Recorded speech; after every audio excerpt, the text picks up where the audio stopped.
J'arrive, hein. Laisse-moi juste terminer ma vidéo et j'arrive. Yo, salut, c'est Light. Je vous fais une vidéo très rapide parce que je dois partir en week-end. Passez tous un bon week-end, je vous le souhaite à tous. Pour répondre à cette question qui vient souvent dans le projet ProLauncher, c'est ficelle ou crémaillère. Et la seconde question, c'est quelle longueur? Est-ce qu'elle sera assez longue, pas longue, etc. Il y a beaucoup de questionnements sur ces points-là. Alors que moi j'ai les réponses et franchement elles sont super simples. C'est pour ça que c'est qu'une vidéo très rapide, que je suis pas coiffé, que je suis même pas rasé, que rien du tout, voilà. Avant que la vidéo commence, petit cassette rappel, tu peux avancer dans les chapitres de la vidéo si tu connais déjà cette série de vidéos. Mais pour les nouveaux qui arrivent, bienvenue à vous dans cette série de vidéos de ProLauncher Conception. Depuis plusieurs années, j'ai remarqué que malgré la multitude de lanceurs de toupies sortis, aucun ne sortait réellement du lot. La plupart sont conçus avant tout pour être des jouets et sont donc remplis de défauts et de bridages techniques en tout genre. J'ai créé donc à travers cette série de vidéos le meilleur lanceur du monde. J'ai nommé le ProLauncher. Au début de la série, on a établi le cahier des charges ensemble. Ensuite, on étudie tous les meilleurs systèmes du monde, les meilleurs lanceurs qui ont existé. Et enfin, nous allons passer en phase de réflexion et de conception. À la fin du projet, en fin 2021, début 2022, tu pourras acheter ce ProLauncher sur la boutique que j'ai créée, spintupbattle.com. T'es prêt? Let's go! Bon, on est en phase toujours de réflexion juste avant la partie conception. Donc on a une question technique qui se pose. Pourquoi avoir cet élément, cette crémaillère ou cette ficelle ou quoi dans notre lanceur? Pourquoi on a besoin d'avoir cet élément? Eh ben en fait on a besoin de faire tourner un axe qui entraînera et qui créera la rotation de la toupie juste avant de la lancer. Pendant une certaine durée, donc la durée de la longueur de la ficelle ou de la crémaillère ou de la courroie ou quoi. C'est le moyen le plus direct de tirer. Si on veut commencer à faire tourner des manivelles et tout, on n'aura pas fini. Donc on a un truc qu'on doit tirer. Donc pour faire tourner cet axe, soit on enroule une ficelle autour de l'axe tout simplement, puis ensuite on tire la ficelle, ça fait tourner l'axe. Soit alors du coup on met un engrenage sur cet axe et on fait passer un autre élément, c'est un rack. On fait passer un rack qui viendra faire tourner l'engrenage au fur et à mesure qu'on le tire. Donc un rack, c'est en gros une tige avec des dents. Il existe aussi en version plus souple, comme vous voyez souvent sur les lanceurs Beyblade, mais en matière du coup plus caoutchouteuse, moins dense, qui accroche plus du coup. Soit alors flexible sous forme de courroie dentée, comme j'ai pu vous le présenter sur mon prototype de ProLauncher en 2018. Donc avant de répondre à cette question, il faut que je réponde à une désinformation qu'il y a souvent dans le milieu du Beyblade, qui est que la ficelle est moins puissante que de la crémaillère. Ça, c'est une fausse information à cause de la connaissance que vous avez des toupies de combat, parce que les engrenages sur les lanceurs à ficelle Beyblade sont plus faibles, en fait, en un ratio plus faible, et du coup, en gros, ils sont moins puissants, les lanceurs Beyblade à ficelle. Et c'est pas à cause de la ficelle, c'est à cause des engrenages et de la manière dont l'a fabriqué Beyblade. Au contraire, la ficelle, c'est bien mieux. C'est plus léger, ça prend moins de place, c'est relié directement à l'axe, il y a moins d'usure, bref, c'est beaucoup mieux. Si tu choisis une bonne ficelle bien solide, comme par exemple Christian Laloy a utilisé carrément une corde d'escalade qui peut porter jusqu'à 400 kg. Voilà, normalement si tu prends de la corde de qualité, t'es au top du top. Donc la réponse, elle est vite répondue, comme on dit. C'est quoi la vraie phrase? La réponse est vite trouvée, c'est ça? La réponse est toute trouvée. La réponse est toute trouvée, ça marche. La réponse est toute trouvée, il faut utiliser de la ficelle.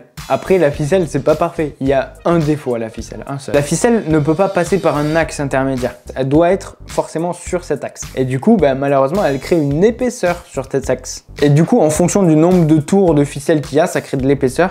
Et du coup, ça change le diamètre de l'axe. Et du coup, ça change potentiellement son couple et sa dureté. Là où avec une crémaillère, on passe sur cet axe-là et c'est un engrenage qui ne bouge pas, c'est toujours le même engrenage, même taille, et du coup on a une valeur sûre solide. Donc j'ai essayé de trouver une solution en utilisant les courroies flexibles dentées qui sont assez fines. L'idée c'est d'enrouler cette courroie sur une bobine qui passerait par l'engrenage de l'axe, mais le problème avec cette solution c'est que les tours de la courroie sont vachement grands, ça prend beaucoup de place, c'est quasiment impossible de planquer ça dans le lanceur, et surtout je vois pas comment on pourrait faire un système de Progressive Launcher, c'est-à-dire un système fusée.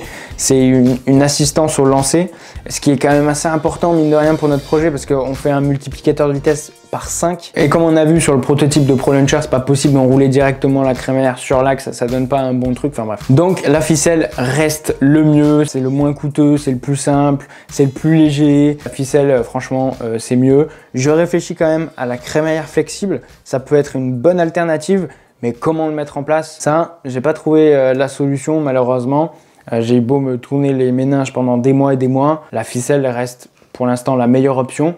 Deuxième question que tout le monde se pose, c'est la longueur. La longueur de la ficelle sera longue, pas longue, quelle longueur on va donner? Est-ce qu'à la fin, il y a un stop en bout de course ou la ficelle elle continue, tu vois? Et en fait, ces deux questionnements, j'ai réussi à y répondre en même temps. Mais j'ai dû faire comme toi, j'ai dû remettre en question mes préjugés sur ces systèmes. Je pensais que la longueur du tir se limitait à la longueur de la ficelle en fait. Et qu'une fois que la ficelle était terminée, une fois qu'on avait fait toute la longueur de la ficelle, là à ce moment-là, la toupie était lâchée. D'ailleurs pour la crémaillère c'est pareil, il n'y a qu'une fois qu'il n'y a plus la crémaillère dans le lanceur qu'on lâche la toupie. Mais ça, c'est juste sur les lanceurs qu'on connaît. En fait, on n'est pas obligé de faire ça dans la réalité. On peut totalement imaginer une ficelle de par exemple 2 mètres qui a un temps de tir de 1 mètre. Et en fait, arrivé à 1 mètre, il y aurait une transition qui permettrait de faire passer l'état de lancement de la toupie à juste on déroule la ficelle et à ce moment-là, on pourra rembobiner le ressort par exemple, utiliser des silex, etc. Enfin, plein de trucs optionnels durant cette seconde partie de longueur de ficelle. Et cette transition que j'ai appelée le momentum, ça serait cool qu'on puisse le changer aussi. Comme ça, si on a envie de par exemple tirer juste 10 cm, admettons, hein, on a une ficelle de 2 mètres, mais admettons que tu as envie de tirer que de 10 cm.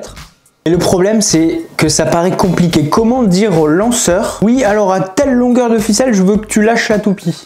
Je me suis un peu penché sur la question, je cherchais un truc simple et efficace. Je me suis dit que dans l'idée, hein, je te donne l'idée globale que j'ai eue, je sais pas exactement comment le mettre en place, mais l'idée ça serait par exemple sur la ficelle de mettre des trombones. Et le trombone, on pourrait le mettre là où on veut en fait sur la ficelle. Et quand la ficelle serait en train d'être rembobinée dans le lanceur, au moment où le trombone rentrera dans le lanceur, il y a un truc dans le lanceur qui va se passer pour dire, voilà, à ce moment-là, la prochaine fois que le trombone il passe ici, en fait, il va lâcher la toupie. Donc ça, on peut choisir ce moment de tir, la transition, en fait, on peut choisir, par exemple, si on prend une ficelle super longue, et bien ça veut dire qu'on aura le choix de choisir toutes les longueurs de ficelle qu'on veut, sur les 2 mètres qu'on a, par exemple. Donc toi, si par exemple, tu dis que, voilà, 50 cm, ça te suffit largement pour tirer ta toupie, mets ton trombone à 50 cm, et tu tires, et arrivé à 50 cm, ça va lâcher ta toupie.